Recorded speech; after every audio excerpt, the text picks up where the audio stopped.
Study IQ IAS, अब तैयारी हुई अफोर्डेबल।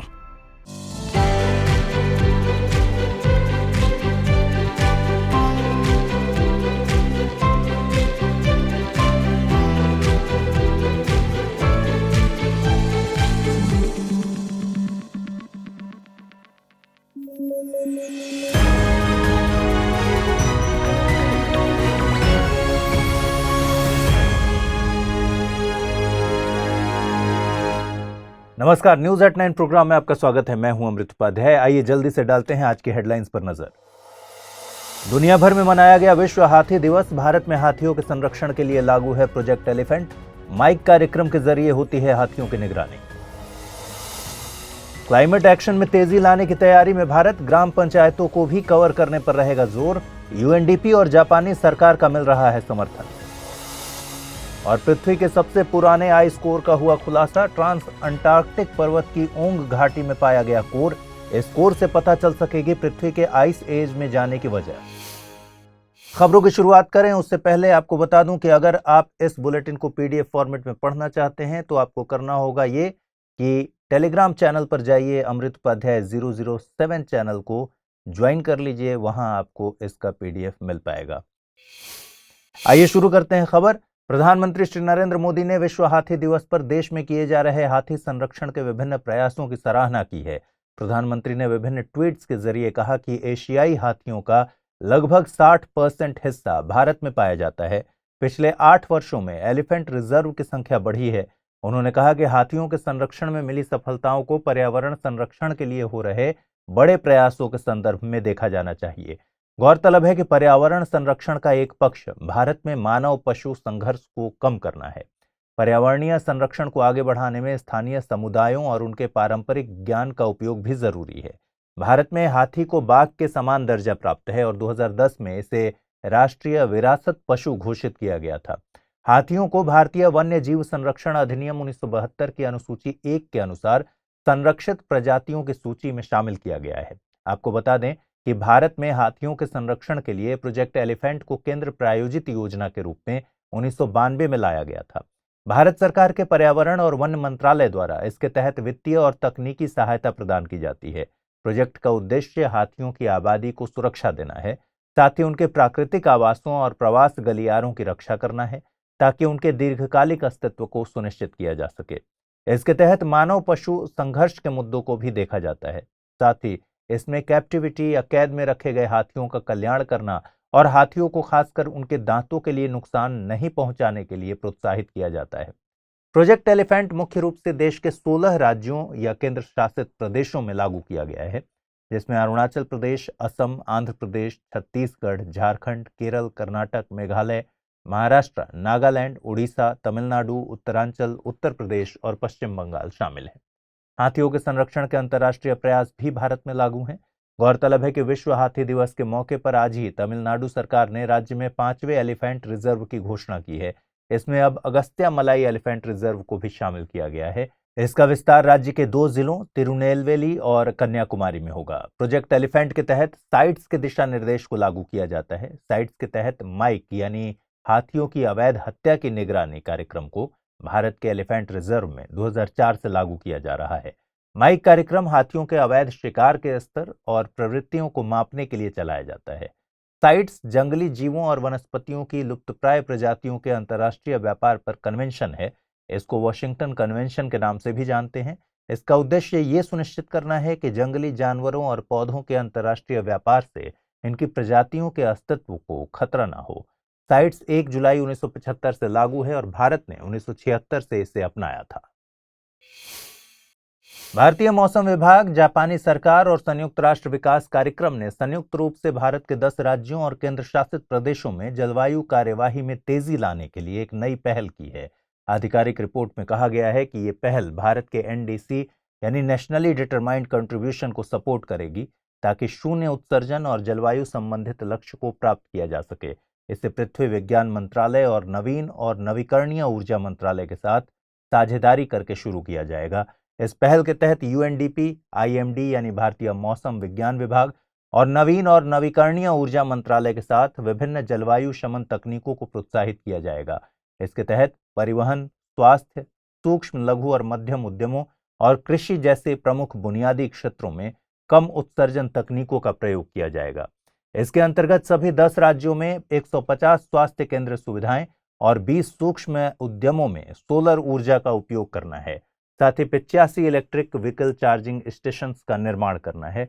इसके अंतर्गत कोल्ड स्टोरेज का भी ध्यान रखा गया है, जिसमें 30 कोल्ड स्टोरेज को भी सौर ऊर्जा तकनीक से चलाना शामिल है। इस पहल के तहत ग्राम पंचायतों को भी कवर किया जाएगा। ग्रामीण इलाकों में नवीकरणीय ऊर्जा जैसे क्षेत्रों में ग्रीन जॉब और ग्रीन एंटरप्रेन्योरशिप को विकसित करना है। साथ ही 2000 से अधिक लोगों को ग्रीन एनर्जी तकनीक से संबंधित कौशल और प्रशिक्षण दिया जाएगा। यह परियोजना बिहार, दिल्ली, गुजरात, झारखंड, मध्य प्रदेश, महाराष्ट्र, ओडिशा, सिक्किम, उत्तराखंड, उत्तर प्रदेश में 2022-23 के बीच शुरू की जाएगी। यह पहल यूएनडीपी के climate promise from pledge to impact कार्यक्रम के तहत जापानी सरकार द्वारा वैश्विक स्तर पर जलवायु मुद्दों पर सहयोग का एक अंग है। हाल ही में वैज्ञानिकों ने पृथ्वी के सबसे पुराने आइस कोर की खोज की है। संभावना है कि वैज्ञानिकों को इस आइस कोर में 5 मिलियन वर्ष पुराने नमूने मिल सकते हैं। हालांकि वैज्ञानिकों को पहले 2.7 मिलियन वर्ष पुराने आइस कोर के सैंपल भी मिल चुके हैं, जो कि ग्लेशियर्स के प्राकृतिक प्रवाह द्वारा ऊपर की ओर धकेले जाने के बाद बर्फ की सतह के करीब मिले थे। लेकिन इस नई खोज से वैज्ञानिकों को उन बर्फ के नमूनों का विश्लेषण करने में मदद मिल सकती है, जिनमें वायुमंडल की बहुत पुरानी ग्रीन हाउस गैसें कैद होती हैं। लगभग 10 मीटर लंबी अवसादी आइस कोर ट्रांस अंटार्कटिक पर्वत में ओंग घाटी में पाई गई है, जो पूर्वी और पश्चिमी अंटार्कटिका को अलग करती है। वैज्ञानिकों ने आइस कोर की ड्रिलिंग करते समय बर्फ की संभावित आयु का विश्लेषण किया। उन्होंने विभिन्न गहराइयों पर बर्फ की आयु दर्ज की है। उनके अनुसार ऊपरी खंड लगभग 3 मिलियन वर्ष पुराना है, जबकि निचला खंड 4.3 और 5.1 मिलियन वर्ष के बीच का था, जो कि इससे पहले मिले 2.7 मिलियन वर्ष पुराने आइस सैंपल से लगभग दोगुना पुराना है। वैज्ञानिकों के द्वारा आइस कोर में बोरेलियम, नियॉन और एल्यूमिनियम के समस्थानिक पाए गए। जब हाई एनर्जी कॉस्मिक रे किसी चट्टानी सतह से टकराती है तो ऐसे समस्थानिक बनते हैं और इनकी सांद्रता इस बात का संकेत देती है कि आइस एज की शुरुआत में पृथ्वी की परिस्थिति कैसी थी। यह खोज इसलिए भी महत्वपूर्ण है क्योंकि ये ग्रीन हाउस गैसें पृथ्वी की आइस एज में जाने के समय की बताई जा रही हैं। वैज्ञानिकों को इन बर्फ के नमूनों से पृथ्वी के आइस एज में जाने का कारण भी पता चल सकता है।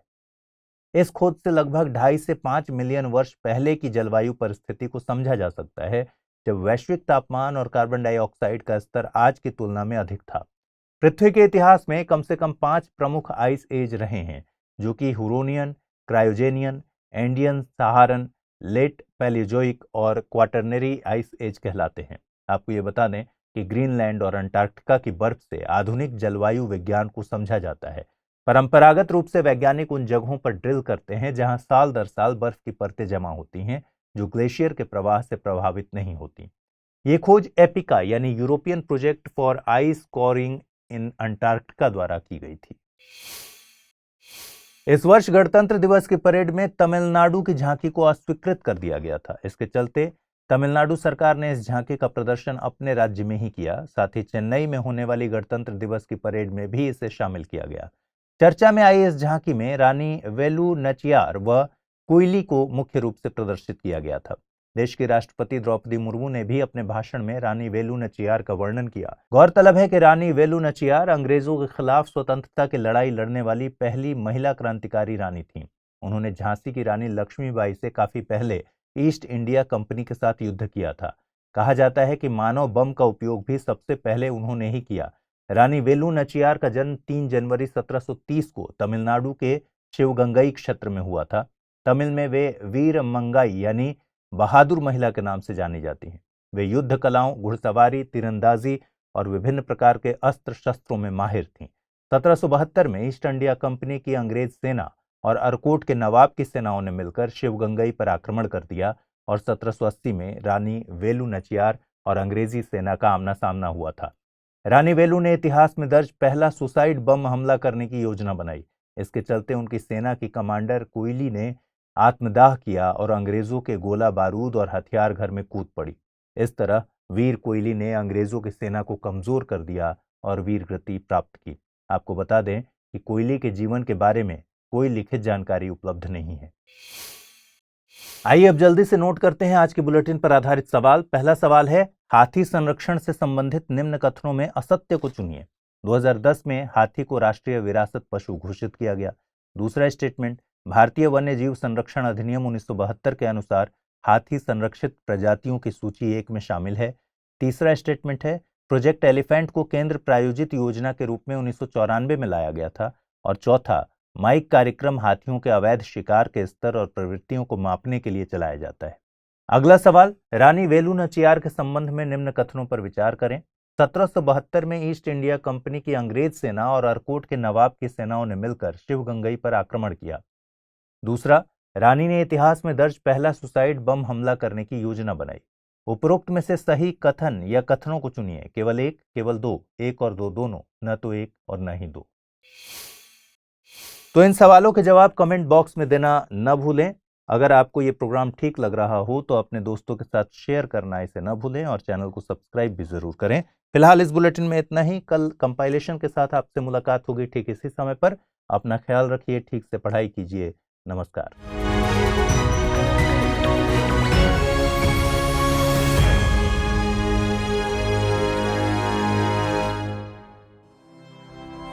स्टडी IQ IAS, अब तैयारी हुई अफोर्डेबल।